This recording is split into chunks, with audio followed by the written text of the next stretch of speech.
Ibema tasawgi fironda kita sudo amu tasaw thabam da chalukige ai horen halaga thabam chakadabani ko kauni horen kahong laoroi Oi hoi tasaw sudo amage ado tasaw aigi form bilak tawai pisa haibado kamai tawbadoino Ibema tasaw su matha yamna sari bani ne fare se tasaw nangi form fill up tawba nangnaba pirage Tatomba ai tatomba unagi na lagi bani ne lamben sida thengnabase yam fare Kari hai no ni ibungon thane nangbo hai uni nangi tatombada tatomba aise matha yamna sare ne dakse channupi gi form fill up tawbagi su hayena last date oire haire ai wona di paisa ama fawo laite aduna ai tatomba da paisa kita lauge na laklebani tatomba na lairaga di kita bibiu na nauda ai gi thabaki paisa de hek phangbaga amu singjarake yam thuna Ibungo thane nangna singni haiduna lokbasidi phanadi yamle ibungo adubu sungsing ekti singate nangi paisa dubu kayam yambano ne nangi tatomba je hadaki paisa yamna chili banine ibungo nangbo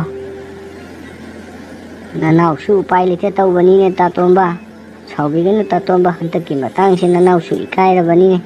adubu tatomba natana khoi gidi kana su laite aduna tatomba da haidana kana da haidu doino ne Ibungo thane na su ai mating di yamna pangido aduna nangi tatomba su nangne haibaji hitokpa ngamdene adubu handaki matang se amati soilakanu ko ibungo thane ai pirage lupa kayano ne nangi dubu Ibema noigi tayai dubu kaida sakhigene madu angangdo nongande ne metabo yumda sungai leti chibu ma bu kaida sakhigene Tasaw mamana ba malakana thokmina kibane ado tasaw bu karai chatoino Yamna na thupi ai sibo Thaba ma chaluge tawbani ne tasawse yumde insinungai na leramuko nangi tayai do laaga tasaw na sumna haram hayo mamangi hingola se tawduna potchei khara thajalo haramuko Tasaw tayai da bunang adu hai ni na hai dunen tangide mangang na dise ayam tanleba ado tasaw gi sai wakhala na lae ina maga pusalate maliko ina mauna bachale raba Is yam haire da ko angang na ado fajana ne insinungai na leramuko nangi tayai do ina horen tawdabe aro haramuko Hoi tasaw yaragadi ina mado khatuna basalang na batawro ba ai su tasaw ai thokkhraga ne thandale hobasi am tanleba ko tasaw Tayai nang na mukara yaurage tasaw na ne mamangi hingoldo tawthoga ne kakeno ka thajalo na harambani ko tawdabe aro habani tawdamni ahani kana mana basin thabam sakere ko man tawram yabane ba ai sangai leine ba ko tasaw se nam yawe bema tasaw asma hayo Tayai do makok sikta na tumnim nayo khangge dana rayo khangge tayai ai nena chinau gi wa ai khangge ko tasaw la hai na jaw ai khangge ai hai ba ngamoi nang na kok si kan ka na sikta na ingonda ne na singe thia ka nu ko ai khangge ai tumurani Anjali ibani na smai sum chamina si nangi ima papuna uraga di ibani swai kaina ni tawi si nangi ima papuna ai bu kaisu pamoi kai nu ba ne ge sibo ima papuna lege dabra ai ge lege dabra nang bo Tam hanjan jangangi mi moina ko yada kana ai ko sela loire ka gi nong hanjan jangangi dubo tumina leyo ai thuba tawge ai dikki bani ne he ai ngi bani sela kanda nang nasana yadi haina khumabadi ai nupi na khumalo basi yamna ki ko Sir kari chabi ka dabno kari puthok taroge bora plate lam taga sanga ni taga pibiro Kaina sir adu mohote na tene sidia sidi fast food ni sidia chau momo hai bhagwan kari nu bana ni sibo fast food sida mana bora changa kain to rai sibo kain khang dab sala ba sibo ai mi mang se kai jabana sire ba sinu pasi ai am talida masi heng goi bora changa ni ma phanda pusan da ba ya ro si masi chau plate ni tanga coffee ni tanga bibiro oh phani madam pujarage Nati ni nang mukara manupano hai ba ai kai jabana sire hai ba si fast food ni si hotel na ti kathen bolok ti mo hotel lo adu nati hai ba nang bo fast food hai ba nang khang da bra ba kari nupano khang di mai kai jabana mi mangda si di ne chok momo yom pham ni bora yom pham na ti ba nang bo hai go hai nu ko ai mang ne kai je ba Is ai di kana na khang ne ke amuta sang dana nang na ngasi busala isin ahan bani ai di bora kangau yom bam hotel le bani ngure Sumai taramne de jukhang dana Ado Bora kanghogi wasi to kisise ai ngasi ne noi dara adabani ai yum daga leba talleba nangna maro ma pangbane noi yum do ai leitradi yaroi ima babung su leitabani ne ai na han saduni do aduna ne ai khara tuna laktaba yaroi dawri nanao ani do ai na ni wara kadori bani ne ai la adabani ko ai ngasi nangna tungi la adabani nang ngai du chummi adubu aigi yumda leiriba inau yaimaga ichangi pi atombi kadu makhoi ani na matik chaba mi am oijubu ai yum pankiroi khali makhoi ani na hengwai matik chaba mi amam oiro matungda ibani hongasi is adugi ore nang na da wai buduba adugi da mota de ai leisidi nang kaimta khangano hare dana ai ta hana nang ina yumdu dam tala alu adugo ni makhata bai loi tawge ai na punamak loina phanaba singani makhoi busu ai na mi amam soida makiro hengani ai bu yam phataba nupi moin ururaba ai ne inau singdo soida sengani ibani han tan honga sebi nangbo ibani ta hongi seba adugo ne moi gi sune mi amam moina ba simbira se bi ban jangna simbi bada kari kai ba legi ba ibani hanan tan hongi se nang li tara haiba somdana aigi imung manungi condition ji nang li khangdriba inau ani gi like tambai pesa fawa laitadana miyone gi puduna like tamali bani aigi thaba khusubegi pesa khusumandu phamduna singliba ngaktani nangdi ina kaira khanba imungi macha masuni do hewai nogi imwa baba na aibu kari dingda pama adui da makta nang da wai du bo adui da ta dai lai ji ka da ga nang ba isa su to lop sari dai sama thakta ai di sinau su ithantani kanata siaudi moine ne saugen saubada ne thama mangai ken khaluno ai hara to lop sari no na matha sabiyo haidi ye adui da makta oira badi Thanin ge Rosni gati wari sanaba loiduna halaklame Thanin di Rosni ga lakna Manao nupa aduna kamdawrangadagi khanbada wajarami mahakki Manao nupa adudi yamna tanba nupa amani miyamana sinaramba thabak kaida amata tawdangai magi chak chaduna nachungdana lerami samjang asu bukata so sa ke bese hala moi magi ngan halatra le tai sing thongdana kodra tawgata ba ma satok ta le bukata so jin taje yum jida mana pangam na pingale hoya se kan da bane ba kata so je ma jaba so ba ta lai video ga thai ya hala moi magi si ko ngan halatra kodra tawde bese je chawne ta ne khang ni na si dai nong me ma ong sa ge bang si de khang ne bai na ai ni chawne ta ya ma loi lang thoma ai na hana pusala ka ni ko na bi ga ha ya ba ma le sum de ba si sum khai wa ni sum ya so tra de ai na hana pusala ka ni ko si ko ai chawne ta ko ai ko ta so wa ta ai ja han chau de ba de hai na ma la ko na la ni sai yo to mai ba do ai tau de ko ta so so ai ngang da de bai tam ho gi ga ai tum sin no gi ga Thanin gi Manao nupa na haingai da Thanin di khanghodana laklamni Thanin na sumna hairami aigi nau sakam chabe pajana lokhalaga leramene ha nasai na hingon tawdana pochai thajala nang ta so su la le me de ai na sa de ga chu lo ga sin ta so lo in ta na mane ai di ko ma ta si chalak sa ne bai he ta to ai sa ta bune ba ta so ai sa sai ne tau gen tho me ba ko dai da ne ko si ka chi la ta ne ai de ga ta tum me ba ko dai da mi ta ram ba du dai je sa bo re ngen tho ko de ko ta so doi ne ma dai sa thwe ba ta so khama ta so la ko sa be ga na mane ba ta so la mon da ba da gi ne ai je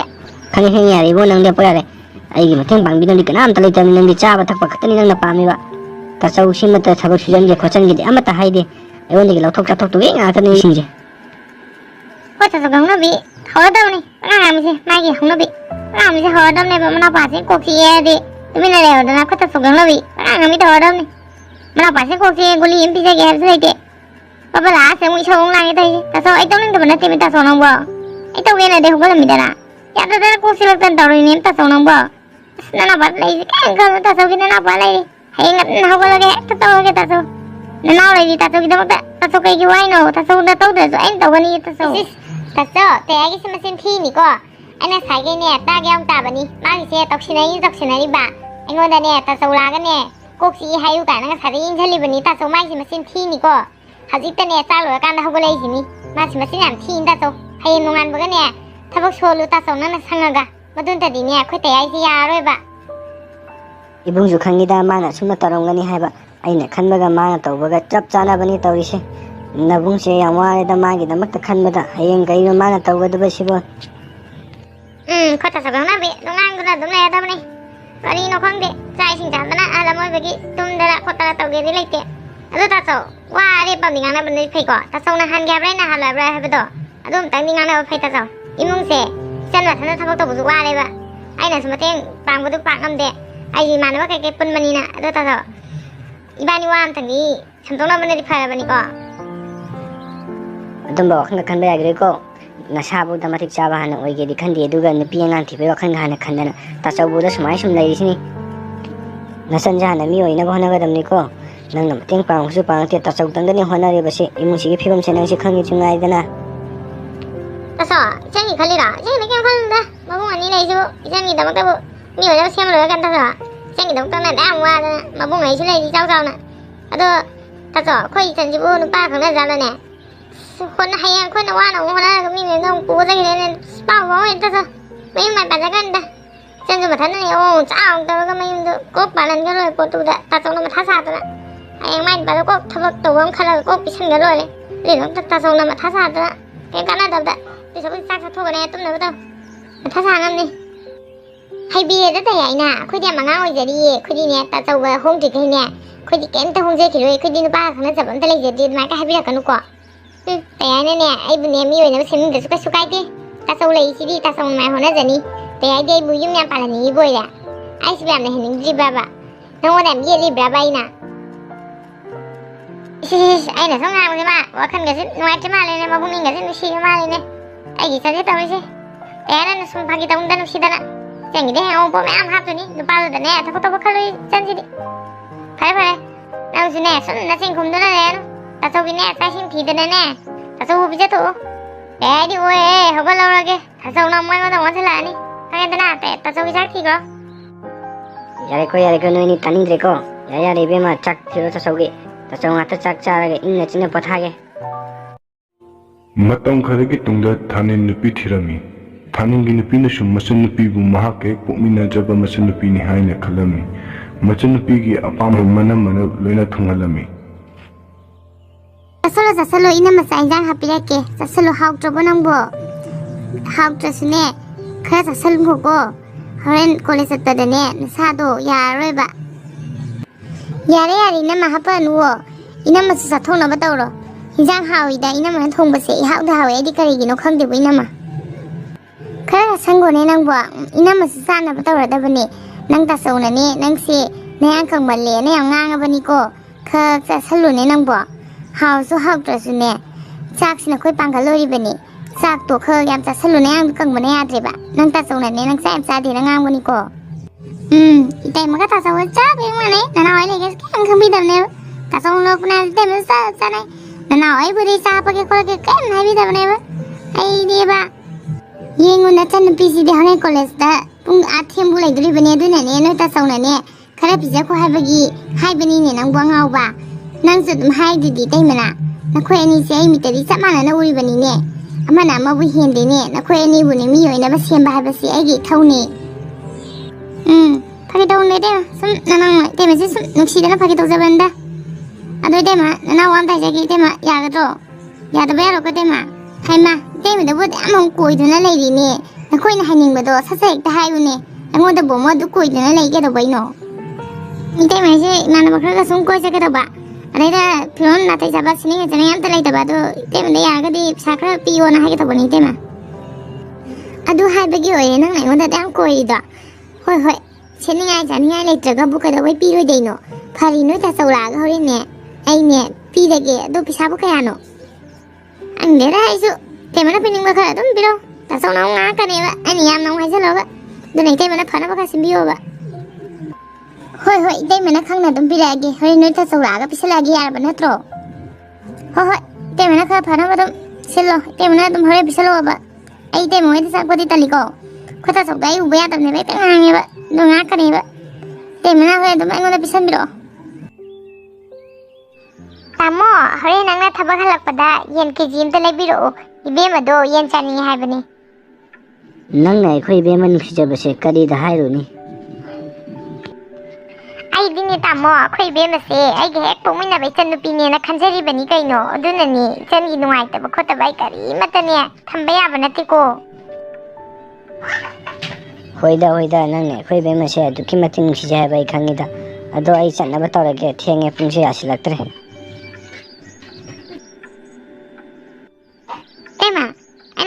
ꯄꯩꯁꯥꯗꯣ ꯄꯤꯔꯛꯑꯣ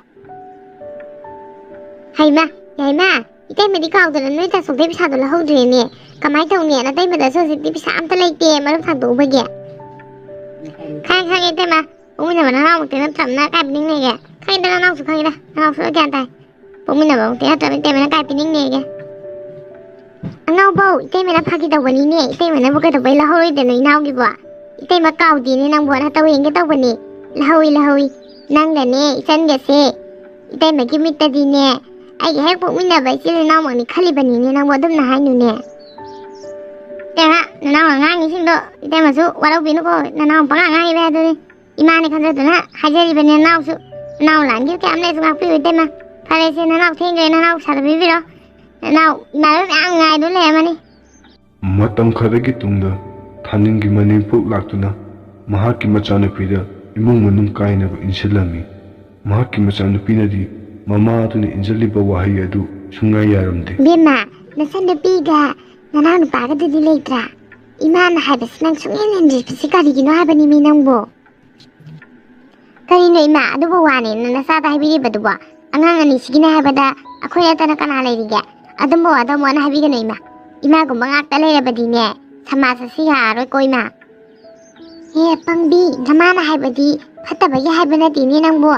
ꯏꯄꯪ ꯍꯦꯛ ꯄꯪꯉꯗꯅ ꯅꯅꯥꯎꯄꯤꯁꯤ ꯍꯌꯦꯡ ꯂꯨꯍꯣꯡꯕꯗꯁꯨ ꯅꯉꯣꯟꯗ ꯇꯥꯗꯣꯏꯕ ꯅꯅꯥꯎꯄꯥꯁꯦ ꯍꯣꯡꯕꯗꯁꯨ ꯅꯣꯏꯗ ꯇꯥꯗꯣꯏꯕ ꯍꯌꯦꯡ ꯌꯦꯡꯉꯨ ꯅꯅꯥꯎꯄꯥꯁꯤꯅ ꯅꯨꯄꯤ ꯊꯤꯔꯛꯄꯗ ꯅꯪꯕꯨ ꯅꯨꯡꯉꯥꯏꯅ ꯂꯩꯕ ꯐꯪꯈꯤꯗ꯭ꯔꯣ ꯑꯗꯨꯒꯤ ꯍꯥꯏꯕꯅꯤꯅꯦ ꯏꯃꯥꯅ ꯍꯥꯏꯁꯦ ꯍꯌꯦꯡ ꯅꯪ ꯃꯤꯅꯥꯏ ꯑꯣꯏꯅ ꯁꯤꯖꯤꯟꯅꯕꯤꯔꯛꯀꯗꯣꯔꯤꯕꯅꯤ ꯍꯌꯦꯡ ꯏꯃꯥꯅ ꯍꯥꯏꯔꯤꯕꯁꯤ ꯆꯨꯝꯃꯝꯗ꯭ꯔꯕ ꯏꯃꯥ ꯅꯪꯒꯤꯁꯤꯗ ꯈꯣꯡꯒꯨꯜ ꯑꯃꯨꯛ ꯍꯟꯅ ꯇꯥꯔꯣꯏꯀꯣ ꯃꯇꯝ ꯑꯗꯨꯗ ꯅꯪ ꯏꯃꯥ ꯅꯤꯡꯁꯤꯡꯉꯛꯈꯤꯅꯤ ꯅꯪ ꯑꯗꯨꯒꯤ ꯍꯥꯏꯕꯅꯤꯅꯦ ꯑꯄꯪꯕꯤ ꯅꯪꯕꯣ ꯈꯔ ꯁꯤꯡꯉꯨꯅꯦ ꯅꯪꯕꯣ ꯅꯅꯥꯎꯄꯤ ꯑꯁꯤꯕꯨꯗꯤ ꯃꯌꯨꯝ ꯄꯥꯟꯈꯤꯗꯣꯏꯅꯤꯅ ꯐꯔꯦ ꯅꯅꯥꯎꯄꯥ ꯑꯁꯤꯗꯤ ꯅꯨꯄꯤꯅꯤ ꯊꯤꯔꯛꯀꯗꯣꯔꯤꯕ ꯅꯪꯒꯅꯤ ꯂꯩꯃꯤꯟꯅꯔꯛꯀꯗꯣꯔꯤꯕ ꯅꯪ ꯑꯗ ꯀꯃꯥꯏꯅ ꯇꯧꯒꯅꯤ ꯅꯪ ꯈꯪꯉꯕꯣ ꯅꯪ ꯏꯃꯥ ꯍꯣꯏꯗꯤ ꯊꯦꯡꯅꯔꯕꯅꯤꯅ ꯅꯣꯏꯗ ꯊꯣꯛꯍꯟꯅꯤꯡꯗꯕꯒꯤ ꯍꯥꯏꯕꯅꯤꯅꯦ ꯐꯔꯦꯁꯤ ꯏꯃꯥ ꯑꯃꯕꯨ ꯑꯣꯏꯔꯣ ꯀꯣꯟꯅ ꯁꯥꯟꯅꯔꯁꯦꯕ ꯑꯗꯨꯏ ꯋꯥꯔꯤꯗꯣ ꯍꯧꯖꯤꯛꯀꯤꯗꯤ ꯊꯣꯛꯄ ꯅꯠꯇ꯭ꯔꯤꯗꯅ ꯍꯧꯖꯤꯛꯀꯤ ꯑꯣꯏꯅꯗꯤ ꯃꯣꯏꯕꯨ ꯑꯩꯈꯣꯏꯅ ꯌꯦꯡꯁꯤꯟꯕꯤꯕ ꯍꯥꯏꯕꯁꯦ ꯍꯧꯅ ꯁꯥꯟꯅꯗ꯭ꯔꯅꯤ ꯏꯃꯥ ꯑꯗꯨꯒꯤ ꯋꯥꯗꯣ ꯀꯣꯟꯅ ꯈꯟꯅꯔꯁꯤꯀꯣ ꯊꯥꯅꯤꯟꯒꯤ ꯅꯨꯄꯤꯗꯨ ꯃꯍꯥꯛꯀꯤ ꯃꯃꯥꯅ ꯐꯠꯇ ꯂꯧꯁꯤꯡ ꯀꯌꯥ ꯏꯟꯖꯤꯜꯂꯝꯕꯒꯤ ꯃꯇꯨꯡ ꯏꯟꯅ ꯃꯍꯥꯛꯁꯨ ꯅꯣꯡꯃ ꯅꯣꯡꯃꯒꯤ ꯐꯠꯇꯕ ꯁꯨꯝ ꯍꯦꯟꯒꯠꯂꯛꯏ ꯃꯍꯥꯛꯀꯤ ꯅꯨꯄꯥꯗ ꯐꯠꯇ ꯂꯧꯁꯤꯡꯅ ꯑꯁꯨꯝꯅ ꯍꯥꯏꯔꯝꯃꯤ ꯇꯥꯃꯣ ꯑꯩ ꯌꯥꯝ ꯁꯥꯎꯅꯤꯡꯉꯤꯗ ꯉꯁꯤꯗꯤ ꯌꯦꯡꯉꯨ ꯏꯃꯨꯡ ꯑꯁꯤꯗ ꯑꯩꯅ ꯂꯣꯏꯅ ꯇꯧꯗꯨꯅ ꯂꯩꯔꯦ ꯌꯦꯡꯉꯨ ꯏꯆꯟꯅꯨꯄꯤꯁꯦ ꯐꯪꯉꯤ ꯅꯣꯡꯃꯇ ꯃꯅꯝꯃꯁꯤ ꯋꯥꯔꯝꯃꯅꯤ ꯍꯥꯏꯗꯨꯅ ꯅꯣꯡꯃꯇ ꯃꯇꯦꯡ ꯄꯥꯡꯕꯤꯕꯁꯨ ꯅꯠꯇꯦ ꯑꯩꯅ ꯂꯨꯅ ꯇꯧꯔꯤꯒꯤ ꯃꯇꯤꯛ ꯃꯥ ꯌꯥꯝ ꯅꯨꯡꯉꯥꯏꯊꯣꯛꯑꯦ ꯌꯦꯡꯉꯨ ꯅꯣꯡ ꯐꯥꯗꯣꯛꯇꯁꯨ ꯃꯅꯝꯃꯁꯤ ꯋꯥꯔꯝꯃꯅꯤ ꯍꯥꯏꯗꯨꯅ ꯀꯣꯜꯂꯤꯛ ꯋꯥꯏꯔꯝ ꯑꯃ ꯂꯣꯏꯁꯟꯕꯤꯕꯁꯨ ꯂꯩꯇꯦ ꯑꯩꯅ ꯅꯣꯡꯃꯇꯁꯨ ꯍꯥꯏꯕꯤꯗꯦ ꯑꯗꯣ ꯃꯥ ꯃꯁꯥ ꯈꯪꯅ ꯈꯔꯗꯤ ꯇꯧꯕ ꯌꯥꯏ ꯅꯅꯥꯎꯄꯥꯁꯤ ꯐꯪꯉꯤ ꯅꯣꯡꯉꯥꯟꯕꯗꯩ ꯅꯨꯃꯤꯠꯇꯥꯐꯥꯎ ꯌꯨꯝꯁꯦ ꯁꯨꯡꯂꯩ ꯂꯩꯇꯦ ꯆꯥꯔꯝꯗꯥꯏꯗ ꯈꯛꯇꯅꯤ ꯃꯥꯅ ꯍꯟꯖꯤꯜꯂꯛꯂꯤꯕ ꯁꯦꯜ ꯊꯣꯛꯄ ꯊꯕꯛ ꯑꯃ ꯇꯧ ꯍꯥꯏꯕꯁꯨ ꯌꯥꯗꯦ ꯁꯤꯗꯕꯨ ꯑꯩ ꯀꯩꯗꯧ ꯍꯥꯏꯕꯅꯣ ꯑꯩ ꯌꯥꯝ ꯋꯥꯔꯦꯗ ꯑꯩ ꯀꯃꯥꯏꯅ ꯉꯥꯡꯅꯗꯣꯏꯅꯣ ꯈꯪꯗꯦ ꯑꯩ ꯌꯥꯝ ꯁꯨꯝ ꯁꯥꯎꯅꯤꯡꯉꯛꯑꯦꯀꯣ ꯑꯩ ꯐꯔꯦꯁꯦ ꯃꯣꯏꯁꯨ ꯑꯉꯥꯡꯅꯤꯅ ꯈꯪꯗ ꯇꯧꯔꯤ ꯑꯣꯏꯔꯝꯒꯅꯤ ꯑꯩ ꯍꯥꯏꯒꯦꯁꯦ ꯅꯪꯅ ꯃꯩ ꯃꯇꯦꯡ ꯈꯔ ꯄꯥꯡꯖꯟꯕꯤꯌꯨ ꯍꯥꯏꯗꯨꯅ ꯃꯣꯏꯅ ꯃꯌꯨꯝ ꯃꯀꯩ ꯄꯥꯟꯅꯔꯀꯥꯟꯗ ꯒ꯭ꯌꯥꯟ ꯑꯗꯨꯝ ꯇꯥꯒꯗꯕꯅꯤ ꯃꯌꯨꯝ ꯃꯀꯩ ꯄꯥꯟꯅꯗ꯭ꯔꯤꯉꯩꯁꯦ ꯅꯨꯡꯉꯥꯏꯅ ꯂꯩꯖꯁꯅꯨ ꯇꯧꯕꯅꯤꯗ ꯀꯔꯤꯅꯣ ꯇꯥꯃꯣꯅ ꯍꯥꯏꯕꯤꯔꯤꯕꯗꯨꯕꯣ ꯁꯤꯗ ꯂꯩꯔꯤꯉꯩꯗꯒꯤ ꯍꯥꯟꯅ ꯇꯝꯒꯗꯕ ꯅꯠꯇ꯭ꯔꯣ ꯁꯤꯗꯩ ꯇꯜꯂꯗꯤ ꯍꯌꯦꯡꯅꯦ ꯃꯤ ꯃꯌꯨꯝꯗꯁꯨ ꯇꯜꯂꯨꯅꯤꯌꯦ ꯁꯨꯝ ꯅꯥꯎ ꯆꯥꯎꯔꯅꯤ ꯍꯥꯏꯕ ꯑꯩ ꯅꯍꯥꯟꯒꯣ ꯁꯨꯝ ꯌꯦꯡꯒꯦ ꯌꯥꯎꯅ ꯌꯦꯡꯕꯅꯤ ꯍꯥꯏꯍꯧꯗ꯭ꯔꯗꯤ ꯌꯥꯔꯔꯣꯏ ꯃꯤ ꯃꯌꯨꯝꯗ ꯍꯌꯦꯡ ꯇꯧꯔꯨꯔꯒꯅꯦ ꯑꯩꯈꯣꯏꯗꯅꯤ ꯃꯤꯋꯥ ꯇꯥꯗꯣꯏꯁꯤ ꯑꯩꯈꯣꯏꯅꯤ ꯆꯣꯞꯇꯣꯏꯁꯤ ꯇꯥꯃꯣꯁꯨ ꯈꯔ ꯈꯟꯕꯤꯌꯣ ꯅꯅꯥꯎꯄꯥꯗꯣ ꯐꯪꯉꯤ ꯈꯔ ꯂꯩ ꯅꯨꯄꯤ ꯊꯤꯔꯛꯑꯅꯤ ꯀꯔꯤꯅꯣꯕ ꯃꯣꯏ ꯇꯧꯒꯗꯧꯔꯤꯕꯁꯤꯕꯣ ꯑꯩꯈꯣꯏꯗ ꯁꯨꯝ ꯌꯦꯠ ꯂꯩꯒꯗꯧꯔꯤꯕ꯭ꯔꯥ ꯍꯥꯏꯕꯅꯤꯗ ꯑꯩꯁꯦ ꯐꯔꯝꯃꯅꯤ ꯐꯅꯌꯥꯝ ꯃꯣꯏꯒꯤ ꯃꯑꯣꯡ ꯃꯇꯧꯗꯨꯅꯅꯦ ꯑꯩꯁꯦ ꯌꯥꯝ ꯍꯣꯡꯉꯛꯀꯗꯧꯔꯤ ꯈꯪꯉꯤꯗꯅ ꯃꯣꯏꯅꯅꯤ ꯍꯣꯡꯍꯟꯗꯣꯔꯤꯕ ꯃꯣꯏꯅꯅꯤ ꯅꯪꯅ ꯍꯟꯇꯛ ꯃꯔꯛ ꯋꯥꯈꯜꯒ ꯑꯁꯥꯡ ꯍꯣꯡꯂꯛꯏꯁꯦ ꯀꯃꯥꯏꯅ ꯇꯧꯔꯤꯕꯖꯥꯠꯅꯣ ꯅꯪꯉꯣꯟꯗ ꯀꯅꯥꯅ ꯀꯔꯤ ꯍꯥꯏꯖꯜꯂꯒꯦ ꯅꯪ ꯍꯟꯗꯛꯁꯦ ꯅꯍꯥꯟꯒꯩꯒ ꯃꯥꯟꯅꯗꯦꯀꯣ ꯏꯟꯁꯟꯕ ꯏꯟꯁꯟꯗꯕꯩ ꯅꯠꯇꯦ ꯇꯥꯃꯣ ꯑꯩꯅ ꯍꯥꯏꯖꯔꯤꯁꯦ ꯃꯣꯏ ꯇꯧꯊꯣꯔꯛꯄ ꯑꯦꯛꯇꯤꯡꯗꯨꯅꯅꯦ ꯑꯩꯅ ꯍꯥꯏꯖꯔꯤꯕ ꯂꯩꯀꯥꯏ ꯃꯤꯅꯁꯨ ꯀꯔꯤꯁꯨ ꯏꯟꯁꯜꯂꯛꯄꯁꯨ ꯂꯩꯇꯦ ꯑꯩꯉꯣꯟꯗ ꯀꯅꯥꯁꯨ ꯀꯩꯁꯨ ꯏꯟꯁꯜꯂꯛꯇꯦ ꯃꯣꯏꯅ ꯏꯟꯁꯜꯂꯁꯨ ꯑꯩꯅ ꯂꯧꯒꯗꯕ ꯅꯠꯇꯦꯌꯦ ꯃꯣꯏ ꯇꯧꯊꯣꯔꯛꯄꯗꯨꯅꯅꯦ ꯑꯩꯅ ꯍꯥꯏꯖꯔꯤꯕꯁꯦ ꯌꯦꯡꯉꯨ ꯊꯥ ꯑꯃꯅꯤꯒꯤ ꯃꯅꯨꯡꯗ ꯑꯃꯨꯛꯈꯛ ꯊꯕꯛ ꯏꯪꯈꯥꯡ ꯇꯧꯕ ꯌꯥꯎꯕ ꯁꯤꯕꯨ ꯀꯅꯥꯅ ꯍꯧꯅꯒꯦꯕ ꯑꯗꯨꯅꯗꯤ ꯑꯗꯨꯝ ꯃꯁꯥꯅ ꯁꯥꯎꯔꯛꯄ ꯇꯥꯕꯅꯤ ꯅꯅꯥꯎꯄꯥꯁꯤ ꯐꯪꯉꯤ ꯌꯦꯡꯉꯨ ꯑꯩꯅ ꯍꯥꯏꯖꯤꯟꯅꯕ꯭ꯔꯕ ꯇꯥꯃꯣ ꯁꯤꯕꯣ ꯏꯅꯝꯃ ꯑꯩꯈꯣꯏ ꯆꯥꯛ ꯂꯣꯏꯈ꯭ꯔꯕꯣ ꯆꯥ ꯌꯥꯝ ꯂꯥꯝꯃꯤ ꯀꯗꯥꯏꯗꯩꯅꯣ ꯆꯥꯛ ꯑꯝꯇ ꯊꯣꯡꯗ꯭ꯔꯤ ꯉꯁꯥꯏꯗꯒꯤ ꯏꯃꯨꯡ ꯃꯥꯡꯈꯣꯜ ꯁꯤꯠꯆꯟꯗꯅ ꯈꯣꯠꯆꯟꯗꯅ ꯗꯨꯛ ꯊꯥꯡꯃꯩ ꯊꯥꯗꯅ ꯇꯧꯔꯤꯕꯅꯤ ꯀꯗꯥꯏꯗꯩ ꯍꯧꯖꯤꯛꯄꯨ ꯆꯥꯛꯀ ꯊꯣꯡꯖꯗ꯭ꯔꯤ ꯑꯩ ꯆꯥꯛꯀ ꯊꯣꯡꯕꯩ ꯃꯇꯝꯒ ꯂꯩꯇ꯭ꯔꯦ इनम्मा ऐसे थोंबीबे याबने ngасai college daga theng halए nonga kitang choklore kok si chikli tawe na tawni namma khang ibe ma chi amgani nani ngasi tangna tiye nutigi na kok chiklai ra dubo nongma tane aina hairoi na hadabani inamma si waramani haduna nokta nangba mateng pangba yaukibro Yung ay si wamalagtanan ni ay nahayibasi. Ay niyong nung tasap ko na tabak tawray si nung tanaw nuy biyaw braba. Niya mado pangin nung amdin tapo ko sa tanalay. Itay masi kay mating pang sansi di kandi. Loram dai data itay ma na. Ay na ngangayibasi sorak tanang hayrabani. Inama kay no inama si hantakti mo nga may tagtawina. Kay daw bayarog inama kanana kay hizin bilagi. Inama si hantakti ay nakawang ba supa kumde. Kumura ba su sok sawit lang kay daw bayarog inama. Hoy bima kana su kay harak may natie. Noy tokturok ba ni sir do na hayda ibani. Wamalagta na sawra iba khangin dana. Sungang dana leilanu. Sa isin si thong na ba taw. Ay nga ta potharogi wari no nga madeng tabuk ne thunsi nga ta phanggi bado phangra bado. Sa isin si thong na ba taw. Phare si na ma pothabiro ya waramani. Ay ne nga masungam dasu thong tu ori sak to. Ay sa am lami. Thong chenya ga di hawan luko. Yang wari zani sasi. Loi ba ka ro. Ai siam la ma bani nang tanti. Nung ma da gi ne na mi ta ba ba se. Tabak ta no man da na ne. Cha am la ma bani sasi. Nan na thong ga sa gi hai du bo he ngam dra ba. Thong. Tema ba sa ma da bi ba. Na bi da si na da de na ji lai. Da na thong ba. Tema le del ba sa ma da bi ba tema. Kadai di bi sa no lai te pu thang ma ngam dre. Tabak khara su no mo su ya de. Sukui ne le pase nang thabok mana surabo imungi phangi kana de kari mata tongam ni dabu ko cha sat paga sa paga tumaga nang kari no nang pesa hai de mun mai de bi kai tra bai bi nang bo thabok to kara suo nang ta sogi teng kha pa ngo nang ta soga tak nang pasala ga imung se sa ni ha badu di ya ro ye kari gi nu piu na bano ni pi de do nang puthoro hai kho kari da bi ma une sa re bano ma mai pi thok sa di kai no ko sa gam ta le je di kai no ne ko te man san di Wang mà không bật xí cả nó mới tao tùy cô Chắc đã khắp vào đó Nào khói này hay ra bật xí Ta nên buổi ta nên với em cắn đầu cái Cái gì nào cái nào nó cái đi hay ra lại cái tên mà nóng bồ Y bữa cách sẽ lấy ra khói tên mà xí Wang á chẳng hạn gì Cái nào nó cái hay ra lại quay này tì Wang á chẳng hạn cái này tì ní bông ạ Anh hay ra bật xí nó xa nó gàn ta với á ra bà ní Anh ngang này trì nang xí Anh ngang này trì Nó khá được nó chân nó bì mà xí lấy bà ní Nó chân nó bì xí cái hình lông không đông ba Cái cái tàu bà ta năng bù Cái mà ta năng bù tàu rồi hay bro Ha na tu thia ga nei na bukari jara ga len duri ge khoi de sum nei sa ne bu ne ya ro ye thabak to khra suoi bungo ngam ta bu phone na paga khusi sat paga cha paga tum paga side nan thabak lo re kai no sida bu kana na sawai de no ne ye ite ma na ko si suwa no phom lai ta ba sumi de moi dai ja bai wa ne khoi sum no phom bi ga bu da ba ya de te ma khong wan ta ru ba mi ge tin ko ro ba du di kana na u ba mo ni ta so na swai thaba ma ne ha du na kai ta sim bi de Chia thong ning de du na di sa sim lai ta ba ni ne chen yau ta na ji wa tam thamam de ya da ni te na wa du sim hai ja ba ni te na na ma sum bi da sum pi ra ka da sum hai ja ba na nau na ya ne khang ya de te na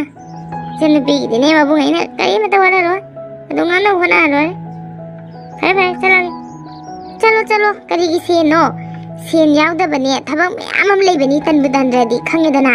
kai di sen no nang ta so gi tu lo pa ta sin sum da sa ba gi loin tau lai re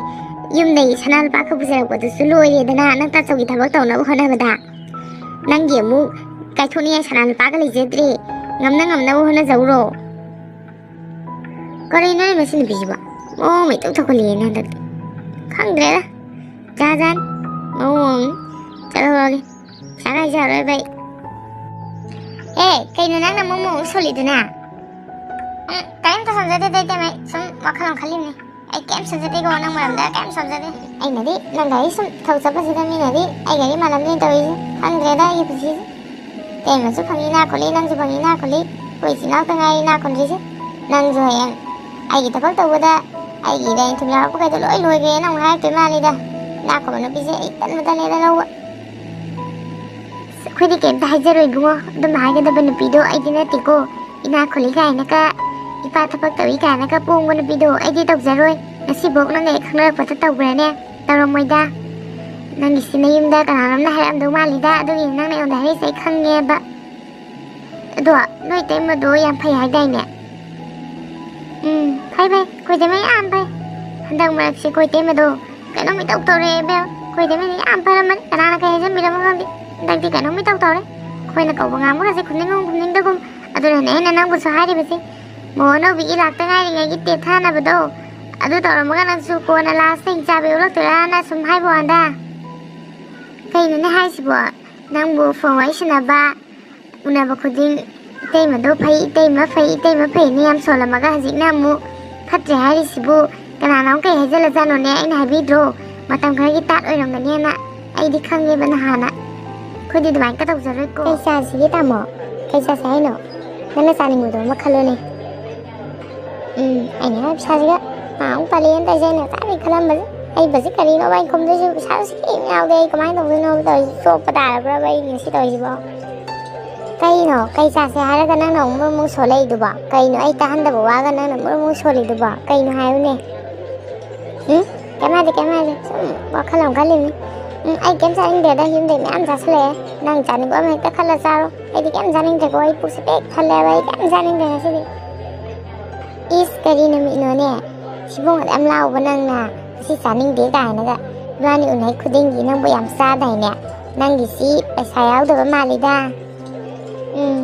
None of the complete yampay. I see them with them side of you on have never. I see Sato days a coming never. Wait, quite them as it. Side of you, Yana Trevor, I don't know, Monica, I can't find the heaven there. I'm a busy gun and tie.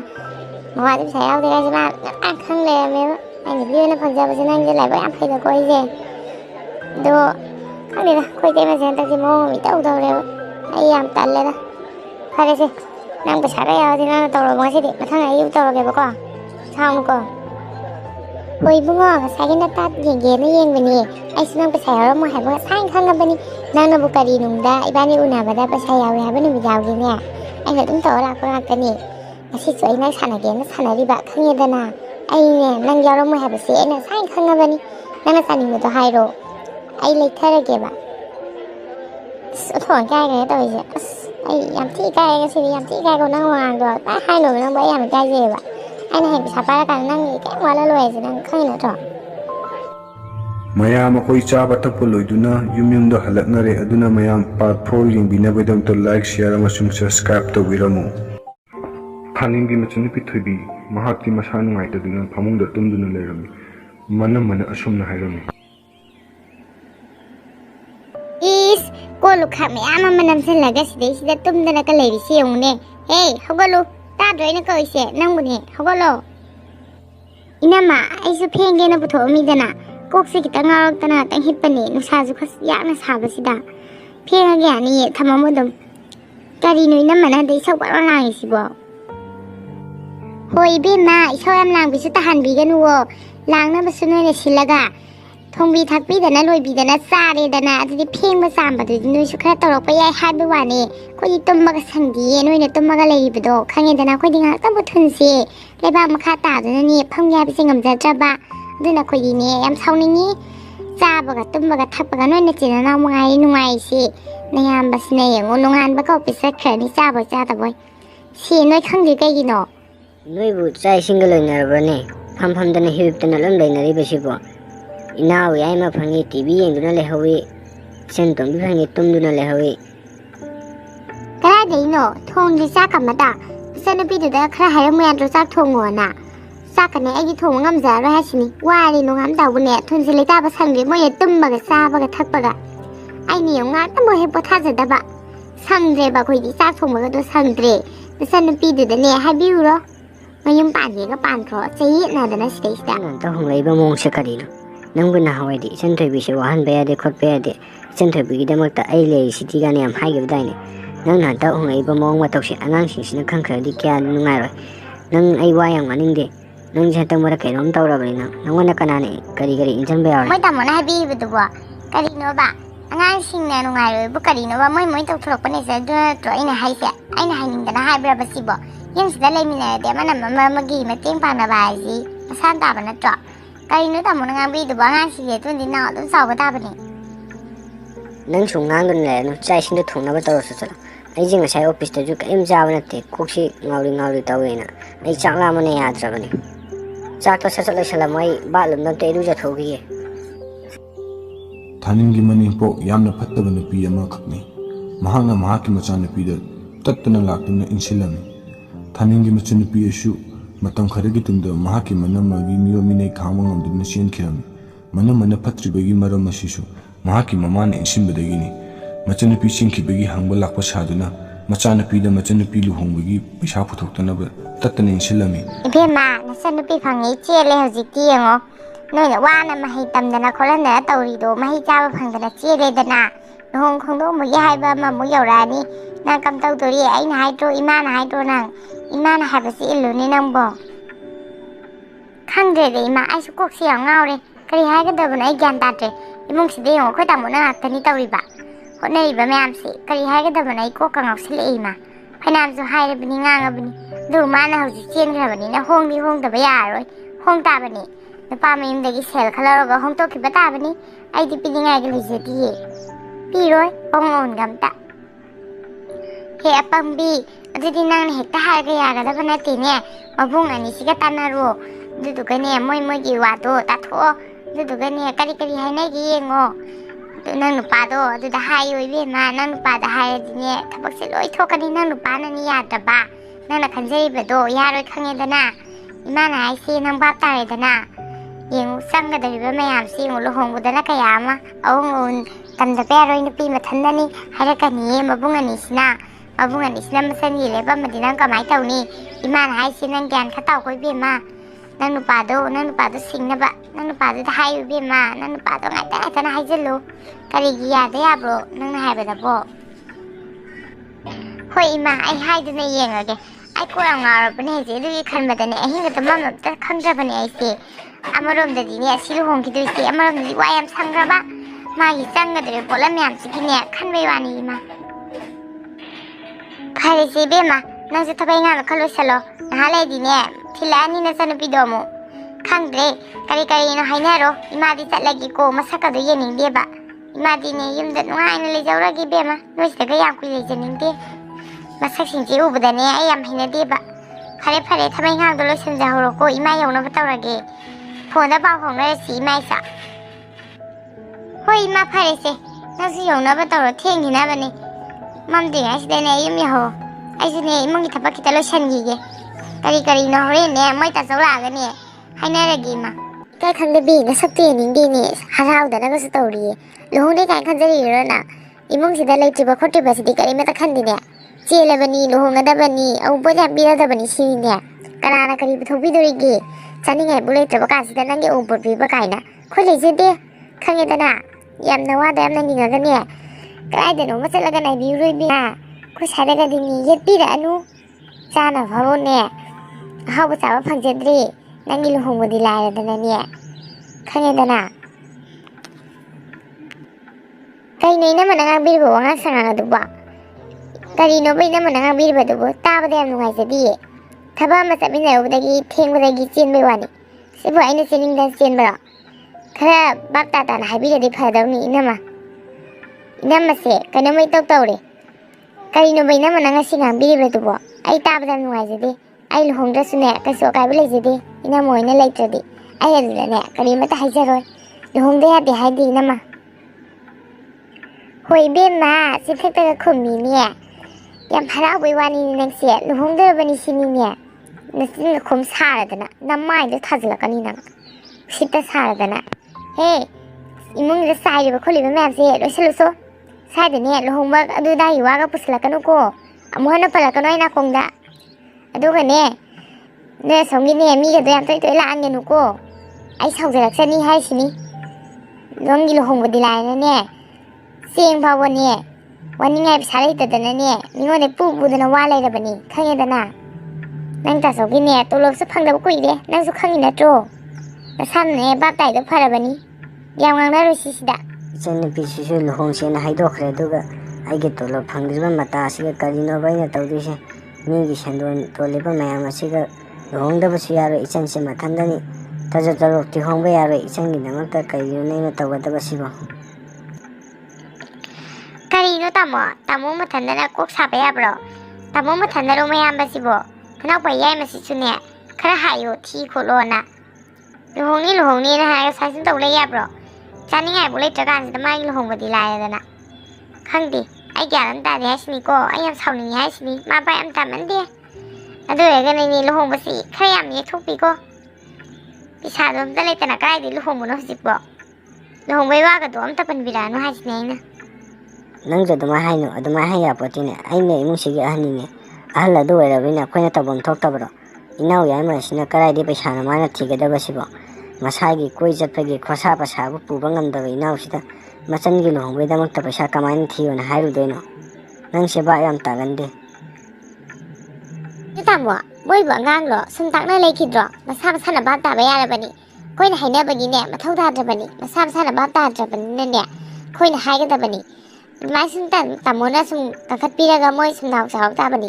ꯑꯩꯒꯗꯤꯅꯦ ꯃꯊꯥ ꯁꯥꯕ ꯌꯥꯎꯍꯟꯕꯤꯔꯛꯀꯅꯨ ꯍꯥꯏꯁꯤꯅꯤ ꯑꯗꯨꯝꯕꯒꯅꯦ ꯌꯥꯎꯖꯅꯤꯡꯗꯦꯀꯣ ꯑꯩꯉꯣꯟꯗꯅꯦ ꯃꯊꯥ ꯁꯥꯍꯟꯕꯤꯔꯛꯀꯅꯨ ꯑꯩ ꯇꯃꯥ ꯈꯣꯠꯇ ꯂꯩꯒꯦ ꯅꯠꯇ꯭ꯔꯣ ꯀꯔꯤ ꯇꯧꯕꯩꯅꯣ ꯅꯣꯏ ꯇꯥꯆꯧ ꯑꯃ ꯍꯪꯉꯤꯗꯨꯕꯣ ꯀꯔꯤꯅ ꯑꯩꯉꯣꯟꯗ ꯑꯗꯨꯝ ꯍꯥꯏꯔꯛꯑꯣ ꯅꯣꯏ ꯇꯥꯆꯧ ꯅꯠꯇ꯭ꯔꯁꯨ ꯗꯦꯕ ꯈꯣꯏ ꯇꯥꯆꯧꯗ ꯄꯩꯁꯥ ꯈꯤꯇ ꯍꯪꯒꯦ ꯇꯧꯕꯅꯤꯗ ꯑꯩ ꯊꯕꯛ ꯑꯝꯇ ꯆꯠꯇ ꯌꯥꯗꯕ ꯑꯗꯨꯒꯤꯅꯤ ꯈꯣꯏ ꯇꯥꯆꯧꯗ ꯄꯩꯁꯥ ꯈꯤꯇ ꯍꯪꯒꯦ ꯇꯧꯕ ꯏꯃꯥ ꯏꯕꯦꯝꯃ ꯉꯝꯃꯦꯗꯀꯣ ꯑꯁꯨꯛ ꯆꯥꯎꯕ ꯌꯨꯝꯒꯤ ꯊꯕꯛ ꯑꯃꯁꯨ ꯊꯣꯛꯇꯣꯔꯤꯕ ꯁꯤꯒꯤ ꯇꯥꯟꯅꯒꯦ ꯂꯩꯇ꯭ꯔꯗꯅ ꯄꯩꯁꯥ ꯈꯔ ꯍꯪꯒꯦ ꯇꯧꯕꯅꯤ ꯀꯥꯏꯅ ꯅꯨꯡꯁꯤꯔꯅꯤꯍꯦ ꯅꯪꯅ ꯑꯗꯨꯃꯥꯏꯅ ꯍꯥꯏꯔꯒ ꯏꯆꯟꯁꯦ ꯂꯨꯍꯣꯡꯗꯣꯔꯦ ꯀꯔꯤꯅꯣ ꯀꯅꯥꯅꯣ ꯇꯥꯟꯅꯁꯦꯗꯤ ꯈꯟꯗꯦ ꯑꯗꯨꯒ ꯄꯩꯁꯥ ꯈꯤꯇ ꯄꯤꯔꯛꯎ ꯀꯥꯏꯅ ꯅꯨꯡꯉꯥꯏꯕꯤꯔꯦꯅꯦ ꯅꯣꯏ ꯃꯉꯥꯏꯔꯦ ꯑꯩ ꯀꯣꯛꯁꯦ ꯉꯥꯎꯔꯦ ꯑꯩ ꯄꯨꯕ ꯉꯝꯗ꯭ꯔꯦ ꯅꯌꯥꯝꯕꯗꯣ ꯃꯊꯥ ꯁꯥꯗꯅꯅꯦ ꯀꯉꯥꯎꯅꯗꯅ ꯀꯣꯏꯆꯠ ꯆꯠꯈ꯭ꯔꯕꯅꯦ ꯅꯪꯅ ꯑꯗꯨꯝ ꯍꯥꯏꯖꯜꯂꯒꯅꯦ ꯉꯥꯎꯔꯒ ꯆꯠꯍꯟꯈ꯭ꯔꯒꯦ ꯍꯥꯏꯔꯤꯕꯔꯣ ꯆꯠꯂꯣ ꯅꯪꯁꯨꯅꯦ ꯅꯆꯟꯅꯨꯄꯤꯒꯤ ꯇꯧꯗꯣꯔꯤꯕ ꯃꯌꯥꯝꯁꯤꯒꯤꯅꯦ ꯀꯗꯥꯏꯗꯩꯅꯣ ꯈꯔ ꯊꯤꯔꯨꯁꯣ ꯑꯩꯈꯣꯏꯗꯤꯅꯦ ꯇꯧꯅꯤꯡꯉꯥꯏꯒ ꯂꯩꯇꯦꯀꯣ ꯐꯔꯦ ꯐꯔꯦ ꯅꯅꯥꯎ ꯂꯣꯏ ꯈꯪꯖꯔꯦ ꯅꯅꯥꯎ ꯂꯣꯏ ꯚꯥꯞ ꯇꯥꯖꯔꯦ ꯈꯪ ꯌꯥꯔꯦ ꯅꯅꯥꯎ ꯆꯠꯆꯔꯒꯦ ꯂꯛꯁꯃꯤ ꯑꯩ ꯍꯟꯗꯛꯇꯤ ꯃꯊꯥ ꯌꯥꯝ ꯁꯥꯏꯗ ꯀꯣꯛꯀꯁꯦ ꯄꯨꯕ ꯉꯝꯗ꯭ꯔꯦꯗ ꯌꯨꯝꯗꯅ ꯃꯔꯣꯟ ꯑꯃ ꯏꯁꯧ ꯄꯪꯂꯥꯡ ꯂꯥꯡꯅꯕꯅꯦ ꯏꯆꯟꯅꯨꯄꯤ ꯂꯨꯍꯣꯡꯉꯝꯗꯥꯏꯒꯤ ꯏꯁꯧꯅꯤꯗꯅ ꯑꯩꯈꯣꯏ ꯇꯩꯃꯒꯤ ꯀꯣꯛꯀꯁꯦ ꯉꯥꯎꯔꯦꯗ ꯑꯩ ꯌꯨꯝꯗꯒ ꯆꯪꯅꯤꯡꯗ꯭ꯔꯦꯗ ꯈꯪꯗ꯭ꯔꯦꯗ ꯅꯪ ꯎꯅꯕꯒ ꯆꯪꯗ꯭ꯔꯦꯗ ꯏꯁꯥꯁꯦ ꯑꯩ ꯌꯥꯝ ꯅꯣꯛꯅꯤꯡꯉꯤꯗ ꯅꯪ ꯋꯥꯔꯤꯁꯦ ꯑꯩ ꯌꯥꯝ ꯅꯣꯛꯅꯤꯡꯉꯛꯑꯦꯗ ꯅꯪꯕꯨ ꯑꯩ ꯎꯅꯕ ꯈꯨꯗꯤꯡꯒꯤ ꯑꯩꯈꯣꯏ ꯇꯩꯃꯗꯣ ꯐꯩ ꯅꯪꯁꯨ ꯍꯌꯦꯡꯋꯥꯏ ꯑꯩꯈꯣꯏ ꯇꯩꯃꯩ ꯃꯇꯧ ꯇꯝꯖꯧ ꯌꯥꯝꯅ ꯍꯥꯏꯈꯤꯗꯥꯏꯅꯦ ꯅꯪꯕꯨ ꯅꯣꯛꯅꯤꯡꯉꯦ ꯑꯩ ꯍꯧꯖꯤꯛꯇꯤ ꯌꯥꯝ ꯅꯣꯛꯅꯤꯡꯉꯤꯀꯣ ꯑꯩꯅ ꯍꯥꯏꯕꯤꯗ꯭ꯔꯣ ꯃꯇꯝ ꯈꯔꯒꯤ ꯑꯣꯏꯔꯝꯒꯅꯤꯅ ꯑꯩꯗꯤ ꯌꯥꯝ ꯍꯥꯏꯕꯤꯗ꯭ꯔꯣ ꯀꯔꯤꯒꯤ ꯅꯪꯅ ꯃꯊꯥ ꯁꯥꯗꯣꯏꯅꯣ ꯑꯩ ꯂꯩꯔꯤꯁꯤꯗꯤ ꯅꯪꯅ ꯃꯊꯥ ꯁꯥꯕꯗꯣ ꯑꯩꯁꯨ ꯅꯨꯡꯉꯥꯏꯇꯦ ꯁꯨꯝ ꯈꯪꯅꯔꯨꯕ ꯀꯧꯕꯅꯤꯅ ꯑꯩꯅꯅꯦ ꯅꯣꯏ ꯅꯆꯟꯅꯨꯄꯤꯒꯤ ꯑꯉꯝꯕ ꯃꯇꯦꯡ ꯄꯥꯡꯅꯤꯌꯦ ꯅꯪꯅ ꯄꯨꯊꯣꯛꯄꯅꯦ ꯑꯗꯨꯝ ꯍꯥꯏꯖꯧ ꯑꯩꯅ ꯑꯉꯝꯕ ꯃꯇꯦꯡ ꯄꯥꯡꯉꯛꯀꯦ ꯑꯗꯨꯒꯤꯗꯃꯛꯇ ꯅꯪ ꯃꯊꯥ ꯀꯩꯝꯇ ꯁꯥꯔꯨꯅꯣ ꯕꯥ ꯑꯩ ꯅꯨꯄꯤ ꯃꯉꯥꯏꯔꯦ ꯑꯩ ꯈꯟꯕꯤꯔꯤꯁꯦ ꯐꯔꯦ ꯐꯔꯦ ꯑꯩꯁꯨ ꯃꯊꯥ ꯁꯥꯕꯒ ꯐꯔꯅꯤ ꯅꯪ ꯃꯇꯦꯡ ꯄꯥꯡꯅꯤ ꯍꯥꯏꯕꯅꯤꯅꯀꯣ ꯑꯩꯁꯨ ꯃꯊꯥ ꯁꯥꯔꯔꯣꯏꯕ ꯑꯩꯁꯨ ꯑꯉꯝꯕ ꯈꯔ ꯄꯨꯊꯣꯔꯛꯑꯒꯦꯅ ꯍꯥꯏꯈ꯭ꯔꯒꯦꯀꯣ ꯑꯗꯨꯗꯤ ꯌꯨꯝꯗ ꯑꯗꯣ ꯍꯌꯦꯡ ꯅꯪ ꯄꯨꯊꯣꯛꯑꯝꯗꯥꯏꯗ ꯑꯃꯨꯛ ꯁꯤꯠ ꯂꯥꯎꯅ ꯊꯣꯛꯈ꯭ꯔꯗꯤ ꯑꯩꯗꯤ ꯆꯣꯞꯄꯦꯍꯦ ꯐꯔꯦ ꯑꯩꯁꯨ ꯃꯊꯥ ꯁꯥꯕ ꯈꯔ ꯐꯔꯅꯤ ꯌꯨꯝꯗ ꯈꯔ ꯂꯩꯇꯥꯅ ꯊꯕꯛ ꯏꯪꯈꯥꯡ ꯂꯣꯏꯁꯤꯜꯂꯒ ꯏꯪꯅ ꯆꯤꯛꯅ ꯂꯩꯕ ꯌꯥꯔꯅꯦꯕ ꯅꯪ ꯈꯔ ꯄꯨꯊꯣꯛꯄꯤꯅꯤ ꯍꯥꯏꯕꯅꯤꯀꯣ ꯑꯩ ꯅꯨꯄꯤ ꯃꯉꯥꯏꯔꯦ ꯑꯩ ꯈꯟꯕꯤꯁꯦ ꯑꯩ ꯑꯋꯥꯕ ꯎꯕꯤꯁꯦ ꯑꯇꯩꯗꯤ ꯀꯅꯥꯝ ꯎꯕꯤꯕꯖꯥꯠ ꯅꯠꯇꯦꯅꯦ ꯑꯩꯒꯤ ꯑꯋꯥꯕꯁꯦ ꯍꯣꯅꯦ ꯅꯪꯅꯕꯨ ꯑꯩꯒꯤ ꯈꯟꯕꯤꯗꯕꯩ ꯋꯥꯅꯤ ꯑꯩꯗꯤ ꯅꯪ ꯌꯥꯝ ꯈꯟꯖꯈ꯭ꯔꯖꯥꯠꯅꯤ ꯑꯩꯗꯤ ꯅꯪ ꯌꯥꯝ ꯅꯨꯡꯁꯤꯖꯈ꯭ꯔꯕꯖꯥꯠꯅꯤ ꯏꯕꯨꯡꯉꯣ ꯐꯔꯦꯁꯦ ꯃꯊꯥ ꯀꯩꯝꯇ ꯁꯥꯎꯔꯅꯨ ꯍꯧꯖꯤꯛꯇꯤ ꯅꯣꯏ ꯏꯇꯩꯃꯗꯣ ꯏꯁꯧ ꯂꯥꯡꯕꯗꯣ ꯈꯔ ꯇꯣꯛꯑꯣ ꯍꯥꯏꯌꯨ ꯑꯩ ꯂꯥꯛꯄꯗꯅꯦ ꯏꯁꯧꯒ ꯂꯥꯡꯉꯗꯤꯅꯦ ꯃꯥꯅ ꯇꯩꯆꯥꯔꯣꯏꯍꯦ ꯑꯩꯒꯗꯤ ꯑꯩꯉꯣꯟꯗꯗꯤꯅꯦ ꯃꯥꯅ ꯄꯪꯍꯦꯟ ꯍꯦꯟꯖꯟꯕꯗꯣ ꯌꯥꯔꯣꯏꯕ ꯂꯥꯏꯔꯤꯛ ꯂꯥꯏꯁꯨ ꯍꯥꯏꯔ ꯌꯨꯝ ꯀꯩ ꯍꯥꯏꯔ ꯑꯩꯅ ꯍꯦꯜꯂꯤ ꯍꯣꯏ ꯃꯥꯅ ꯍꯦꯜꯂꯝꯕꯗꯤ ꯑꯩ ꯎꯗꯦꯀꯣ ꯑꯗꯨ ꯑꯣꯏꯔꯁꯨ ꯍꯥꯏꯔꯤꯕꯅꯤꯗꯅ ꯑꯩꯁꯨ ꯌꯥꯏ ꯅꯪ ꯋꯥꯔꯤꯗꯨꯁꯨ ꯑꯗꯨꯝ ꯌꯥꯏ ꯍꯥꯏꯕ ꯅꯪ ꯋꯥꯔꯤꯗꯨꯁꯨ ꯑꯗꯨꯝ ꯌꯥꯏ ꯅꯪꯁꯨ ꯑꯗꯨꯝ ꯍꯌꯦꯡ ꯇꯧꯅꯤ ꯑꯩ ꯈꯪꯉꯤ ꯅꯪ ꯋꯥꯉꯥꯡꯗ ꯌꯥꯗꯦꯕ ꯌꯥꯗꯦꯕ ꯇꯥꯕꯗ ꯐꯔꯦꯁꯦ ꯃꯣꯏ ꯑꯇꯩ ꯈꯟꯅꯕ ꯅꯪꯅ ꯑꯩ ꯈꯟꯕꯤꯔ ꯂꯣꯏꯔꯦ ꯐꯔꯦ ꯍꯌꯦꯡ ꯅꯪꯅ ꯑꯩꯈꯣꯏ ꯌꯨꯝꯅꯥꯛꯄꯗ ꯈꯔ ꯌꯥꯝ ꯄꯨꯔꯛꯑꯣ ꯅꯄꯣꯠ ꯅꯆꯩꯗꯣ ꯑꯩꯈꯣꯏ ꯏꯇꯩꯃꯁꯨ ꯑꯩꯈꯣꯏ ꯇꯥꯆꯧꯒꯤ ꯊꯕꯛ ꯇꯧꯕꯗ ꯁꯔꯥꯞꯄ ꯀꯥꯏꯅ ꯑꯉꯥꯡ ꯈꯨꯗꯤꯡꯒꯤ ꯇꯥꯅꯤꯡꯗꯕꯅ ꯅꯪꯁꯨ ꯍꯌꯦꯡ ꯑꯩꯒꯤ ꯊꯕꯛ ꯆꯦꯟꯕꯗ ꯀꯥꯏꯊꯣꯛꯅꯕ ꯁꯔꯥꯞꯄꯗꯤ ꯈꯔ ꯌꯥꯝ ꯄꯨꯔꯛꯑꯣꯀꯣ ꯍꯣ ꯑꯩꯈꯣꯏꯗꯤꯅꯦ ꯏꯁꯥꯅ ꯍꯧꯖꯤꯛꯇꯒꯤ ꯍꯧꯅ ꯇꯣꯡꯁꯟꯕ ꯍꯧꯔꯕꯅꯦ ꯅꯣꯏ ꯅꯇꯩꯃꯗꯨꯅꯒꯗꯤꯅꯦ ꯍꯦꯜꯍꯜꯂꯣꯏꯌꯦ ꯑꯩꯉꯣꯟꯗꯒꯤ ꯅꯨꯄꯤ ꯑꯩ ꯊꯟꯇꯅꯦ ꯏꯕꯨꯡ ꯑꯅꯤꯅꯁꯨ ꯑꯩꯒꯤꯗꯃꯛꯇꯅꯦ ꯍꯥꯏꯗꯨꯅ ꯕꯦꯡꯗ ꯄꯩꯁా ꯃꯌꯥꯝ ꯊꯝꯃꯤ ꯑꯩꯒꯤꯗꯃꯛꯇꯅꯦꯅꯅꯦ ꯀꯔꯤꯝꯇ ꯋꯥꯖꯗꯦ ꯏꯕꯨꯡꯉꯣ ꯅꯣꯏ ꯏꯇꯩꯃꯗꯨꯅꯅꯦ ꯑꯩꯉꯣꯟꯗꯒꯤ ꯄꯪꯍꯦꯟ ꯍꯦꯟꯖꯟꯕ ꯌꯥꯔꯣꯏ ꯑꯗꯨꯅꯅꯦ ꯑꯩꯅ ꯆꯥꯎ ꯉꯥꯡꯖꯔꯤꯕꯁꯤ ꯅꯪ ꯑꯗꯨꯗꯅꯦ ꯀꯩꯁꯨ ꯋꯥꯅꯤꯡꯉꯥꯏ ꯂꯩꯇꯦ ꯍꯌꯦꯡꯅꯦ ꯃꯣꯏꯅ ꯂꯩꯃꯤꯟꯅꯅꯤꯡꯗꯁꯨꯅꯦ ꯑꯩꯈꯣꯏꯒꯤ ꯇꯣꯉꯥꯟꯅ ꯍꯤꯡꯈꯣꯜ ꯑꯃ ꯂꯧꯔꯒꯅꯦ ꯌꯨꯝ ꯑꯆꯧꯕ ꯑꯃ ꯁꯥꯗꯣꯛꯑꯒ ꯂꯩꯊꯣꯛꯑ ꯂꯣꯏꯔꯦꯗꯅ ꯏꯕꯥꯅꯤꯗꯪ ꯋꯥꯏ ꯁꯪꯅ ꯆꯟꯊꯣꯏꯕꯤ ꯀꯩꯗꯧꯔꯦ ꯅꯪ ꯀꯞꯄꯤꯗꯤ ꯅꯪ ꯇꯌꯥꯗ ꯍꯥꯏꯌꯣ ꯅꯪꯒꯤ ꯑꯅꯤꯡꯕ ꯑꯄꯥꯝꯕ ꯇꯌꯥꯗ ꯍꯥꯏꯌꯣ ꯀꯩꯗꯧꯔꯒꯦ ꯍꯥꯏꯌꯣ ꯅꯪ ꯀꯞꯄꯤꯗꯣ ꯅꯪ ꯇꯌꯥꯗ ꯑꯝꯇ ꯍꯥꯏꯌꯨꯁꯦ ꯆꯟꯒꯤ ꯑꯅꯤꯡꯕ ꯑꯄꯥꯝꯕꯗꯣ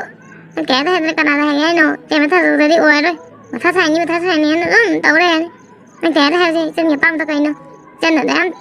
ꯊꯋꯥꯏ ꯅꯨꯡꯉꯥꯏꯇꯅ ꯀꯞꯄꯤꯗꯨꯕꯨ ꯀꯩꯒꯤꯅꯣ ꯅꯕꯨꯡꯗ ꯍꯥꯏꯌꯨꯁꯦ ꯇꯌꯥꯏ ꯑꯩ ꯂꯨꯍꯣꯡꯕꯁꯦ ꯇꯣꯛꯑꯒꯦꯅ ꯈꯜꯂꯤ ꯏꯅꯝꯃꯅ ꯉꯥꯡꯉꯤꯕ ꯋꯥꯉꯥꯡ ꯁꯉꯥꯡꯁꯦ ꯑꯩ ꯌꯥꯝ ꯇꯥꯕꯗ ꯌꯥꯝ ꯅꯨꯡꯉꯥꯏꯖꯗꯦ ꯇꯌꯥꯏ ꯑꯩ ꯂꯨꯍꯣꯡꯕꯁꯦ ꯇꯣꯛꯑꯒꯦ ꯇꯌꯥꯏ ꯅꯪꯅ ꯇꯥꯆꯧꯗ ꯈꯤꯇ ꯍꯥꯏꯗꯣꯛꯄꯤꯈ꯭ꯔꯣ ꯇꯌꯥꯏꯗꯗꯤ ꯑꯩ ꯀꯔꯤꯃꯠꯇ ꯀꯣꯏꯖꯗꯦ ꯉꯥꯡꯅꯤꯡꯕ ꯁꯛꯅꯤꯡꯕ ꯇꯌꯥꯏꯅꯅꯦ ꯈꯔ ꯐꯅꯕ ꯑꯝꯇ ꯁꯤꯟꯕꯤꯌꯨ ꯅꯆꯟ ꯂꯨꯍꯣꯡꯖꯔꯔꯣꯏ ꯇꯌꯥꯏ angao bisidi chân cái đó thế nó bung ấy lên đi chân là cái gì quá rồi nè nó bung sợ nó cái hôm nay này chân kìa mới thay được suy chân cái đó thế nó bung ấy lên đi ibung này rồi phần năm sinh cái này mới thay ở đấy mà thay này nó tàu lên này khang ấy nó qua có gì có ta sống dụ khang ở bên này nè chân cái đó thế nó bung ấy lên đi chân kém quá nó bung xuống làm cái chân cái đó thế tàu này nó mua dao tự sự chân cái đó thế nó bung ấy xuống thông làm đi nè xuống ngọc sẽ là với bạn đi nó bung xuống chân gì chứ đưa nó tạm làm gì lại đi nó bung xuống ngọc sẽ là với bạn vậy nó bung xuống khang như này thế nè chân cái đó thế nó bung ấy nè phải nó xin cái này nó kém tầm xa xa cái nó cô nó kém qua cái nó coi nó bung này đi cô qua cái nó xin kém qua cái nó phải đấy phải thà đâu đây là cái này hiện là khán giả này nó cô